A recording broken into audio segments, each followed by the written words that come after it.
안녕하세요. 사연 많은 유튜브의 구독자 여러분.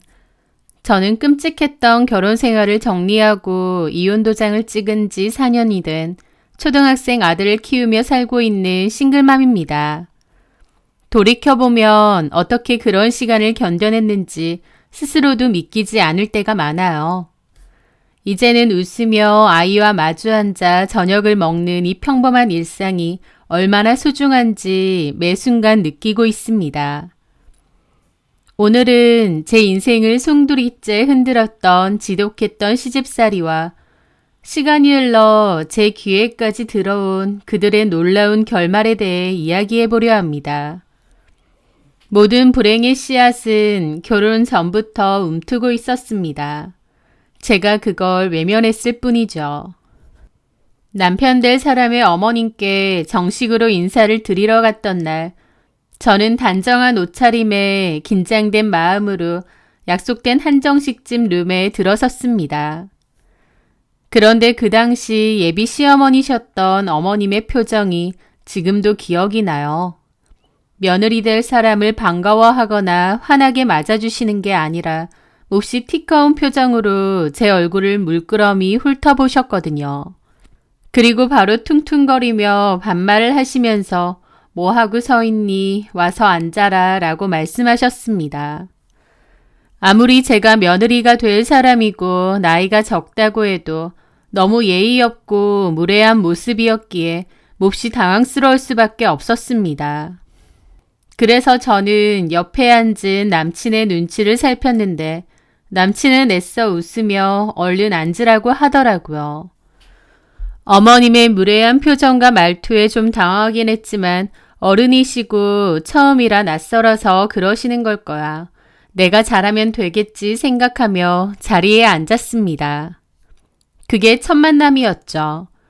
어머님은 그 시간 내내 티커운 표정으로 틱틱거리듯 말하셨는데 저는 그걸 애써 웃으며 넘겼습니다. 지금 생각해보면 그게 힌트였는데 제가 그걸 그냥 무시하고 지나간 거죠.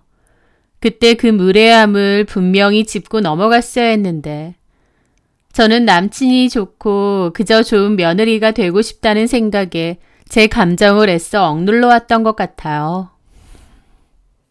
남친과 저는 결혼 준비 과정에서 양가의 경제적 도움 없이 시작하기로 약속했었습니다. 집도 저희 힘으로 대출을 받아 마련했고 예단이나 예물 같은 형식적인 절차도 모두 생략하기로 했죠. 남친은 작은 사업을 했는데 그때 당시에 자리를 많이 못 잡아서 형편이 넉넉지 못하다고 했거든요. 저도 그런 남친을 이해하고 허례허식 다 생략하고 저희에게 맞는 수준으로 준비를 하자고 했죠. 그런데 결혼 날짜가 얼마 남지 않았을 무렵이었습니다. 어머님께서 제게 전화를 하셨어요. 그리고 냉랭한 목소리로 그러시더라고요. 너 내가 가만히 지켜보니 형애가 그렇다? 네? 뭐가요, 어머님? 아니, 요즘 애들은 참 염치가 없어. 어떻게 시댁에 빈손으로 시집올 생각을 하니? 내 아들이 뭐가 부족해서 이런 대접을 받고 결혼을 해야 하냐 말이야. 라는데 황당하더라고요. 아, 어머님, 상우 씨한테 말 못 들으셨을까요? 저희 그냥 딱 필요한 것 빼곤 생략하기로 했고 상우 씨와 제가 충분히 이야기하고 상의해서 결정한 건데요. 너 지금 말 대꾸 하니? 네?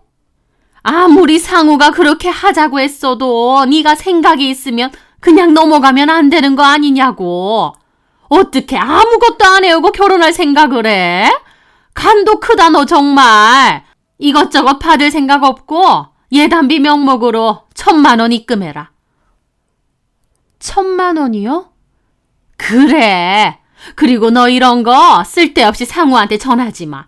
그런 얘기 미주알 고주알 푼수떼기처럼 남편한테 전하고 그러는 거 아니다. 알았니? 라면서 거의 협박에 가깝게 얘기하시더라고요. 네, 그럼 그 결혼 안 하겠습니다 하고 그만뒀어야 했는데 저는 오히려 결혼이 깨질지도 모른다는 두려움이 더 컸어요. 주변에 결혼한다고 다 얘기해놨고 부모님도 주변 분들에게 다 말했는데 제가 예단비 못 들여서 결혼이 깨져버리면 이걸 어쩌나 싶었던 거죠. 결국 따로 모아두었던 적금과 마이너스 통장까지 이용해서 겨우 1,000만 원을 맞춰 어머님께 보냈습니다. 완전 호구짓한 거죠. 처음에는 어머님 말 맞다나 남친에게 말 안 하려고 했지만 생각할수록 이건 아니다 싶더라고요. 그래서 결국 얘기했고 남친은 엄마가 원래 좀 그러신 분이라면서 아들에 대한 사랑이 좀 지나쳐서 장가 간다고 하니 돈으로라도 보상받고 싶으셔서 그런 것 같다고 저더러 이해해달라고 했습니다. 그러면서 비슷한 금액으로 저희 엄마에게 선물을 해드리더라고요. 저는 그때 남친의 모습에서 오히려 든든함을 느꼈습니다. 아, 어머님이 어떻게 하시든 남친이 이렇게 내 편이면 괜찮겠구나. 이렇게 나서서 해결하려고 하는구나 생각했으니까요. 이것도 지금 돌이켜보면 남편은 어머님에게 직접 얘기해서 근본적인 해결을 하려고 한 게 아니고 적당히 덮고 적당히 묻고 가려고 했던 게 더 컸습니다. 그때는 몰랐지만요. 그리고 남편에 대한 믿음이 얼마나 어리석었는지를 깨닫는 데는 그리 오랜 시간이 걸리지 않았죠. 결혼하자마자 감사하게도 소중한 아이가 찾아왔습니다. 하지만 임신 소식을 들은 어머님의 반응은 여전히 냉담했습니다. 어머님은 기본적으로 아들을 저에게 뺏겼다는 생각이 강하셨거든요. 그래서인지 제가 손주를 임신했음에도 영 좋아하지도 않으셨죠. 저는 그맘때 심한 입덧으로 물 한 모금 제대로 못 넘기고 힘들어했는데요. 그런 제게 다가와 하시는 말씀은 고작 이런 것들이었습니다. 임신했다고 유세 떨 생각하지 말고 남편 밥은 꼬박꼬박 잘 챙겨라. 남자가 밥을 잘 먹고 그래야 밖에서 큰일 하는 거다. 피곤한 남편 쉬게끔 하고 행여나 임신했다고 행세 부릴 생각 말고 가만 보면 어떤 여자들은 오밤중에 남편 깨워서 신 거 사와라 단 거 사와라 그런다는데 그게 얼마나 생각 없는 여자들이니? 너는 그런 짓 하지 마라. 알았니? 어머님은 임신한 며느리에 대한 배려는 눈꼽만치도 없으신 분이었습니다. 말도 참 기분 나쁘게 하셨고요. 저는 그저 네 하고 말았습니다. 그렇게 시간은 흘러 출산 예정일이 임박했을 때였어요. 원래는 예정일을 잡아놨었는데 그 전에 갑작스러운 양수 파수로 급하게 병원으로 향했습니다. 검사 결과 태아의 심박수가 불안정하다며 의료진은 급하게 제왕절개 수술로 아이를 꺼내자고 했습니다. 남편도 그렇게 하자고 했고 정신없는 와중에 수술 동의서에 사인을 하려는데 연락을 받고 온 어머님이 기가 막힌 행동을 하셨어요. 수술 절대 못한다고요. 며느리와 태아가 둘 다 위급한 상황인데 그 와중에 수술 안 된다고 필사적으로 막고 계신 겁니다.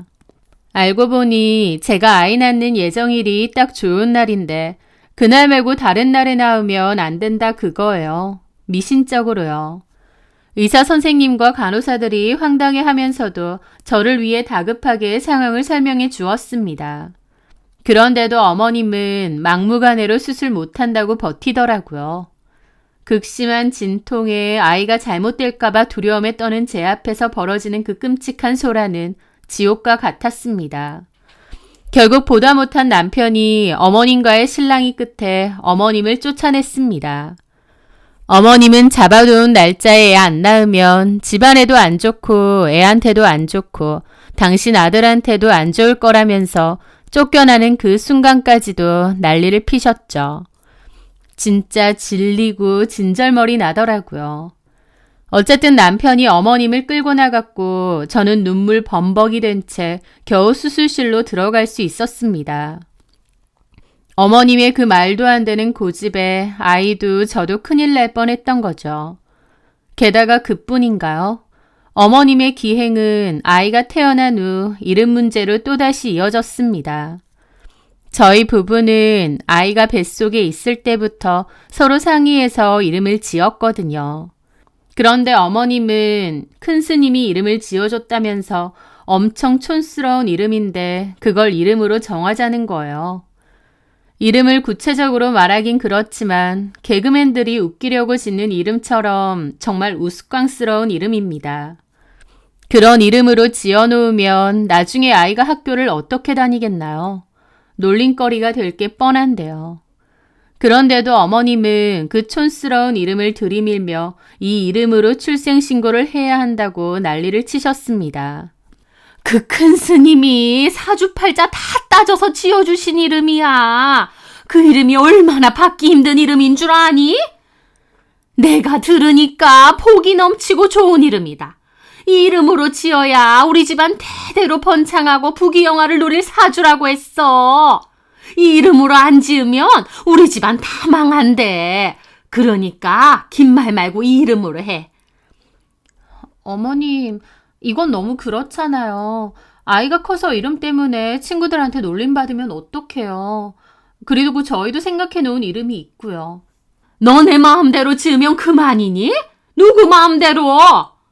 엄마. 근데 그 이름은 진짜 좀 아니에요. 그 스님한테 이름 받는 게 얼마나 어려운 건 줄 알아? 내가 해주면 어련히 고마운 줄 알 것이지. 이름이 너무 촌스럽잖아요. 뭐가 촌스러워? 너네가 지은 이름이 더 촌스럽다. 이름 함부로 지어서 나중에 땅 치고 후회할래? 너는 그리고 결혼하더니 네 마누라 치마폭에 쌓여서 무조건 네 마누라 얘기만 들을라 그래? 엄마 말은 무시해도 돼? 하면서 난리를 치셨고 저는 한숨이 절로 나오더라고요. 그런데 제가 한숨 쉬는 거 보고 또 꼴딱 넘어가는 겁니다. 너 지금 한숨 쉬었니? 내 앞에서? 어머님, 저희 아이고 이름은 저희가 원하는 대로. 저희 아이? 너 말 다 했니? 이게 진짜 보자 하니까 시어미 말을 개똥으로 알아? 어머님, 그게 아니라 내가 이거 나조차고 이래? 너네한테도 좋으라고 이러는 거 아니야. 이름 잘못 지어서 애 인생 망하면 너 책임질 거야? 망하긴 누가 망해요. 그 스님한테 이름 지으려면 얼마나 고생해야 되는데. 내 말대로 안 하면 나 오늘부터 여기서 물 한 모금 안 마시고 아무것도 안 먹는다. 어디 시엠이 굶어 죽는 모습 보고 싶으면 니들 마음대로 해봐라. 그러시더니 저희 집 거실 소파에 드러누워 물 한 잔 마시지 않고 단식 투쟁까지 하셨습니다. 와, 진짜 징하고 지독하시더라고요. 처음에는 설마 했는데 정말 이틀 동안 아무것도 드시지 않고 버티시는 겁니다. 남편과 제가 아무리 설득하고 빌어도 요지부동이었고 집안 분위기는 엉망진창이 되었죠. 결국 어떻게 했느냐고요? 족보에는 그 촌스러운 이름을 올리고 부르기는 저희가 지은 서준이라는 이름으로 부르는 것으로 끝냈습니다. 저는 그 일로 어머님께 너무 질려버렸고 어머님 생각만 해도 치가 떨리게끔 싫더라고요. 제 한탄을 들은 주변 사람들도 너네 시어머니처럼 미친 시어머니 처음 본다고 했고요. 저는 어머님의 말투, 행동, 그 무례함 다 너무 지긋지긋 싫었는데 그 와중에 남편은 또 효자였습니다. 그래서 더 스트레스를 받았던 것 같아요. 그래도 엄만데 우리 엄만데 하면서 자기 엄마의 말도 안 되는 행동들을 이해해주고 넘어가 주길 바라더라고요. 저는 정말 최소한으로 내 도리만 하자는 생각으로 살았습니다. 어머님과 함께 있는 시간이 너무 불편하고 싫고 정말 그냥 내가 할 도리만 꼬투리 잡히지 않을 정도만 하고 살자 생각했던 것 같아요. 그렇게 시간은 흘렀습니다. 아이는 어린이집에 다녀야 했는데 저도 복직을 하게 되면서 현실적인 고민에 부딪히게 되었어요. 바로 아이 돌봄 문제였죠. 남편 외벌이를 하기에는 남편 사업이 그다지 잘 되지는 않았습니다. 그래서 저도 맞벌이를 하긴 해야 하는데 하원 후에 아이를 돌봐준 사람이 필요했던 거죠. 그래서 이런저런 방법을 강구하고 있었는데 어머님께서 엄한데 돈 쓰지 말고 당신이 돌봐주신다고 한 거예요. 사실 저는 다른 사람이면 몰라도 어머님께는 맡기고 싶지 않았습니다. 너무 불편하고 부담스러우니까요. 어머님과 한 번씩 보는 것도 너무 힘들고 피곤한데 아예 저희 집에 오시면서 아이를 봐주신다고 생각하니 너무 싫더라고요. 게다가 어머님께 적지 않은 금액도 드려야 했습니다. 사람 쓰는 거랑 비슷했어요. 물론 낯선 사람에게 맡기는 것보다는 어머님께 맡기는 게 더 나을 수도 있겠죠. 친할머니니까요. 하지만 내키지는 않았습니다. 그런데 그 와중에 남편은 좋은 생각이라며 어머님께 그렇게 하겠다고 했습니다. 결국 저는 어쩔 수 없이 어머님께 아이를 맡기게 되었는데요. 그런데 염려했던 것과 달리 초반에는 크게 문제가 없었습니다. 시댁과 집이 가까운 만큼 어머님은 오전에 오셔서 아이 등원시켜주고 하원 시간 되면 하원에서 아이 돌봐주시다가 제가 오는 시간대는 가셨거든요. 등하원도 잘 시켜주시고 아이 간식도 챙겨주시고 하니 처음에 싫었던 것과 달리 어느새 저도 어머님께 너무 감사하더라고요. 그런데 그게 얼마 가지 않았습니다. 바로 그 사건이 있었거든요. 그날은 일을 하고 있는데 시골에 있는 저희 친정엄마에게서 전화가 왔어요. 엄마. 바쁘니? 아니요, 괜찮아요. 왜요? 엄마가 볼 일이 있어서 올라온 김에 너 좋아하는 반찬들에서 니네 집 가고 있어. 아, 정말요? 그냥 오시지. 괜히 무겁고 힘든데. 뭐 이 정도 가지고 너네 집에 지금 시어머니 계시지? 네. 그러면은 문은 바로 열어주시겠네. 갖다 놓고 난 가야겠다. 왜 바로 가세요? 오신 김에 저녁이라도. 아니야. 버스 시간 때문에 바로 가야 돼. 너 좋아하는 반찬만 갖고 왔으니까 밥 잘 챙겨 먹고. 고마워요, 엄마. 안 그래도 엄마 반찬 먹고 싶긴 했었는데 해달라고 하긴 좀 그랬거든. 엄마한테 그런 말 안 하면 누구한테 하니? 먹고 싶으면 언제든 얘기해. 엄마가 가지고 오는 거 아니라도 택배라도 보내면 되니까. 고마워요, 엄마. 그래, 그러면 고생해라. 반찬은 내가 알아서 갖다 놓고 갈 테니까. 그렇게 엄마와의 전화를 끊었습니다. 엄마가 고생하시면서 저 좋아하는 반찬 들고 오셨을 걸 생각하니 죄송하면서도 오랜만에 엄마 반찬을 먹을 생각에 너무 좋기도 하더라고요. 저희 엄마는 반찬에 들어가는 채소들도 텃밭에서 직접 키운 것들이거든요. 그래서 워낙 맛있기도 하고 엄마의 정성도 많이 들어간 음식들이죠. 딸과 하나뿐인 손주 먹이시려고 무거운데 일부러 반찬까지 사들고 오신 거였습니다. 그게 짠하고 죄송하면서도 또 고맙고 한동안은 엄마 반찬 실컷 먹겠네 싶어서 좋기도 하고 그랬죠. 그런데 그날 저녁 퇴근 후 피곤함도 잊은 채 엄마의 정성이 담긴 반찬으로 맛있는 저녁을 차릴 생각에 들떠 한 걸음에 집으로 왔습니다. 어머님은 가시려고 옷을 입고 계시더라고요. 저는 식사하고 가시지 그러냐고 했더니 집에 가서 드실 거라고 했습니다. 그렇게 저는 냉장고 문을 열었는데 너무 황당한 광경이 눈앞에 있었어요. 반찬통이 하나도 없는 거예요. 저는 어리둥절해서 냉장실을 꼼꼼히 살펴보고 혹시 어머님이 실수로 냉동실에 넣으셨나 싶어서 냉동실까지 열어봤습니다. 그런데 반찬들이 없더라고요. 뭐지 싶던 차에 어머님이 겉옷을 입고 방에서 나오셨어요. 그래서 여쭤봤죠. 어머님, 오늘 저희 엄마가 반찬 들고 오셨죠? 근데 냉장고에 안 보이네요? 그런데 어머님이 아무렇지 않은 표정으로 그러시는 겁니다. 아, 그거? 내가 싹 버렸는데?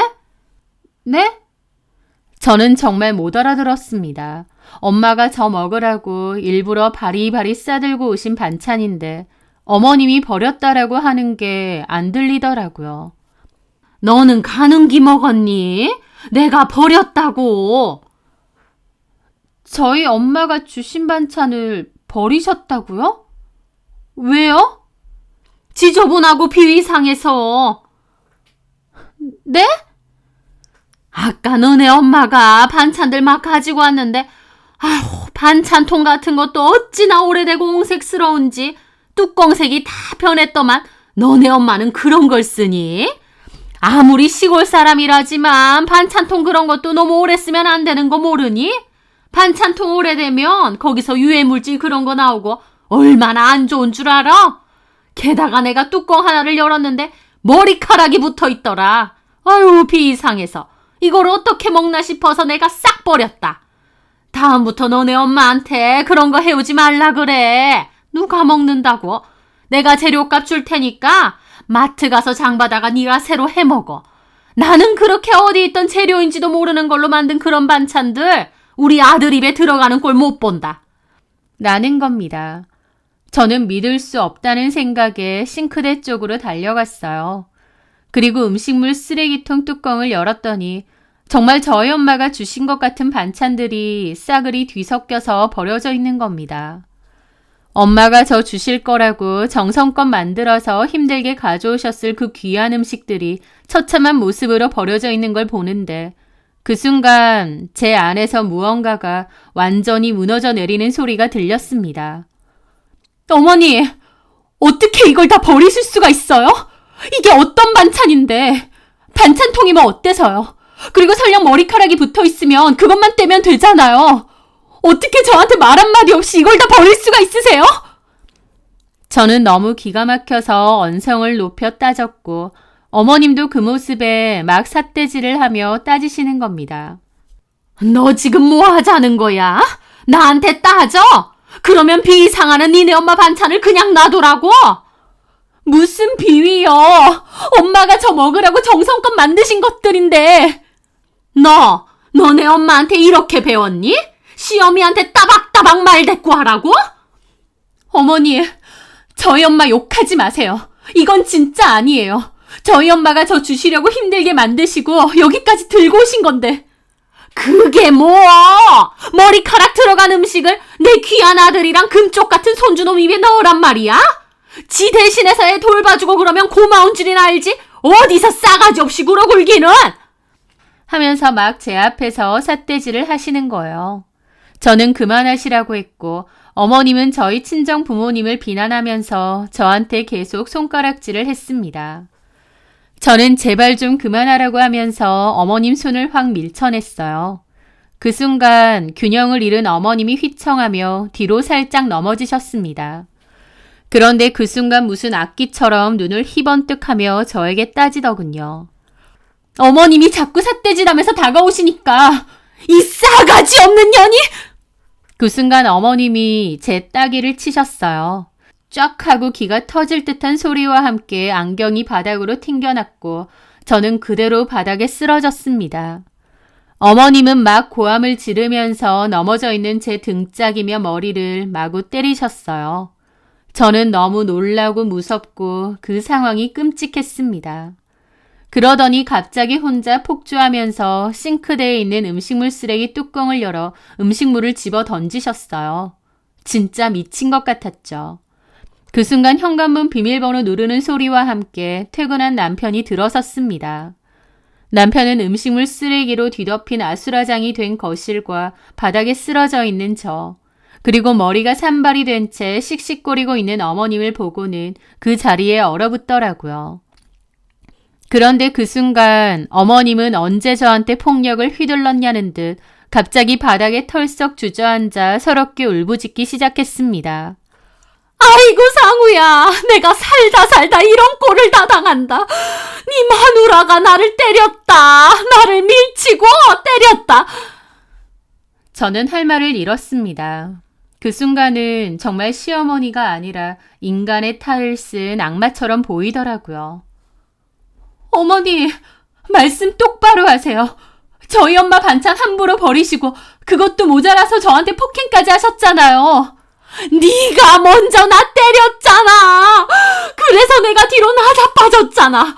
나 밀친 거 거짓말이라고 해봐라, 어디. 거짓말이라고 해봐! 어머님이 저한테 삿대질을 하니까 그런다고 시어머니를 떠밀어? 기가 막혔죠. 그런데 더 황당한 건 남편의 태도였습니다. 남편은 싸늘하게 저를 쳐다보더라고요. 병원에서 저를 위해 어머님에게 맞섰던 그 용감하고 든든했던 남편은 더 이상 없었습니다. 그는 오직 바닥에 주저앉아 서럽게 우는 어머님만 보고 있더라고요.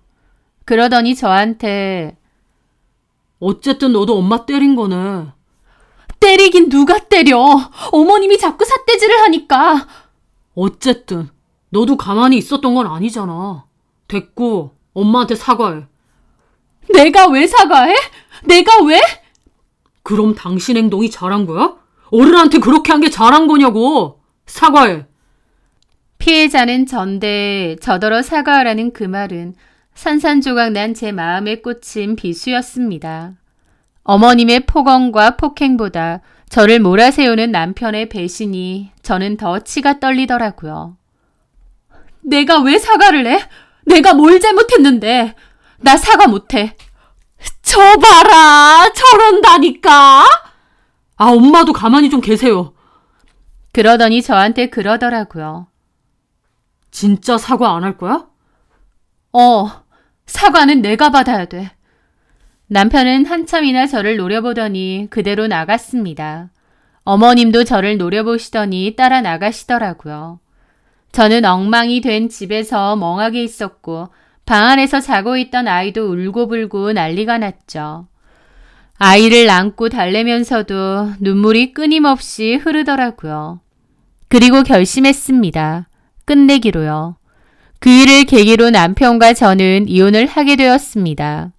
저도 제가 겪은 일이 너무 끔찍하고 참담했기에 더 이상의 결혼 생활을 유지하고 싶지 않았어요. 그렇게 시작된 이혼과 양육권 소송은 예상보다 훨씬 더 길고 지저분했습니다. 어머님은 저를 정신이상자의 상습적인 폐륜 며느리로 몰아붙이며 온갖 거짓 증언과 모함을 일삼았죠. 저는 그 전에 몇 가지로 모아둔 어머님의 폭언 녹취와 병원 진단서, 주변 사람들의 증언 등을 통해 끈질기게 싸웠습니다. 피말리는 법정 다툼 끝에 마침내 이혼 판결을 받아냈고 위자료와 더불어 무엇보다 소중한 아이의 양육권까지 지켜낼 수 있었습니다. 모든 것이 끝나던 날 해방감에 눈물까지 흐르더라고요. 그렇게 저는 이혼을 했고 시간은 흐르고 또 흘렀습니다. 저랑 이혼을 하고 2년 정도 뒤에 남편은 재혼을 했다고 했습니다. 저는 그 얘기를 들었을 때 얼굴 한번 본 적 없는 남편의 새아내가 걱정까지 되더군요. 그 지독한 시어머니 밑에서 그 며느리는 얼마나 고통받을까 하는 일말의 연민과 걱정이 든 거였습니다.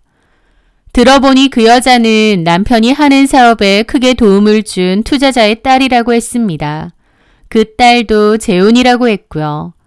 어쨌든 저랑은 남남인 일이니 재혼을 하든 말든 더 이상 신경 끄고 살아야겠다고 생각했죠. 그렇게 또 시간이 흘렀고 이혼 4년 차가 되었습니다. 저는 아이와 단둘이 작은 아파트에서 살며 열심히 일하고 있었습니다. 혼자 아이를 키우는 것이 경제적으로나 육체적으로 쉽지만은 않지만 마음의 평화를 얻은 지금이 제 인생에서 가장 행복하고 좋더라고요. 그러다가 남편 집안을 잘 아는 지인을 통해 우연히 전 남편 집안 근황을 듣게 되었는데요. 제가 몇 년 전에 재혼 소식을 들었을 때 새로 들어온다는 그 며느리가 어떤 사람일지 불쌍하다고 그랬잖아요. 그런데 근황을 들어보니 제 생각과는 아예 다른 상황이더라고요. 그 얘기를 전해 듣는데 오히려 속이 시원하고 꼬셔서 웃음이 절로 나왔거든요. 전 남편과 재혼한 여자는 집안도 빵빵하지만 성격도 보통이 아니었대요. 물은 저와는 다르게 성질머리가 보통이 아닌 여자라고 했습니다. 그 여자도 재혼이었는데 첫 번째 결혼도 그 성질머리 때문에 이혼했다는 얘기가 있더라고요. 하여튼 그 정도 여자였는데 그렇다 보니 결혼하고 처음부터 전시모와 기싸움이 장난 아니었다고 합니다. 들어보니 전시모 말을 싸그리 개무시하는 며느리였다고 하더라고요. 전시모가 며느리에게 호통을 치거나 잔소리라도 할라치면 알아서 할 테니 신경 끄라고 어머님 집안이나 신경 쓰라고 따지고 들었다는군요. 그 때문에 전시모랑 며느리랑 사이가 엄청 안 좋고 싸움도 여러 번이었다고 하는데요. 놀라운 건 새 며느리가 전시모와는 그렇게 신경전을 벌이면서도 전 남편 앞에서는 눈물을 글썽이며 여보, 나 어머님 때문에 너무 힘들어서 신경쇠약 걸릴 것 같아. 자기가 중간에서 확실하게 정리 좀 해줘. 아니면 나 이 결혼 유지 못해. 라고 했답니다. 제 전 남편은요. 새아내의 집안 배경과 사업 자금이 아쉬웠기 때문에 이번에는 철저하게 새 아내의 편에 섰다고 하더군요. 결국 아들이 새며느리 편이다 보니 어머님 혼자 그렇게 난리치는 게 대수였겠나요. 그러다가 큰 사건이 하나 있었답니다. 새며느리가 아들 밥도 제대로 안 차려주는 것 같다면서 전시모가 반찬 바리바리 싸들고 아들 집에 갔대요. 그런데 그 며느리가 문도 안 열어주더랍니다. 반찬 안 먹으니까 도로 들고 가라고 하고요.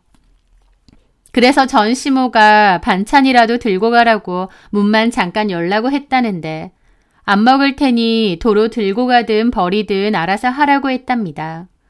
그 말에 전시모도 열받아서 문 앞에서 몇 시간 기다리다가 며느리 나오는 거 보고 머리채 잡았다더군요.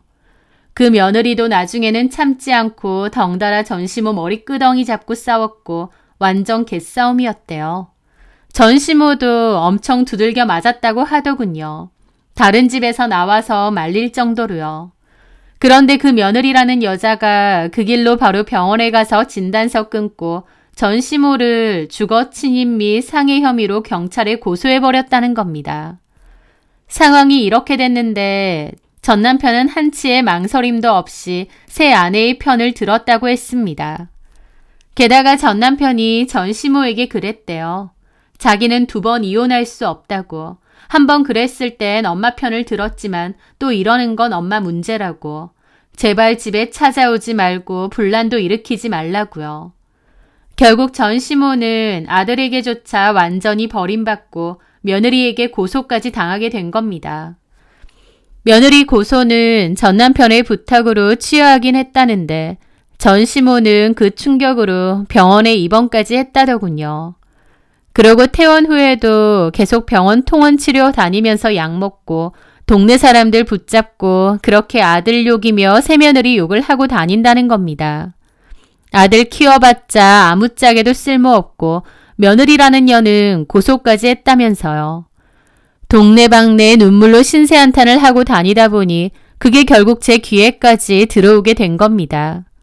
그 얘기를 듣는데 코웃음이 나고 또 한편으론 참 아이러니하다는 생각도 들더군요. 하늘 높은 줄 모르고 저를 짓밟고 괴롭혔던 그 시어머니가 결국 자신보다 더 독하고 강한 며느리를 만나 그 업보를 고스란히 돌려받고 있는 셈이니까요. 인과응보, 사필귀정이라는 옛말이 정말 틀리지 않다는 것을 뼈저리게 느꼈습니다. 더불어 결국 돈 때문에 자기 엄마 외면했던 전 남편이 얼마나 치졸하고 비겁하고 밑바닥인 인간인지도 잘 알겠더군요. 자신의 이익과 안위를 위해서라면 언제든 가족마저 등질 수 있는 비겁한 인간이라는 사실을 말이죠. 이혼이라는 결정이 제가 할 수 있는 가장 잘했던 선택이었음을 다시 한번 확신하는 계기가 되었습니다.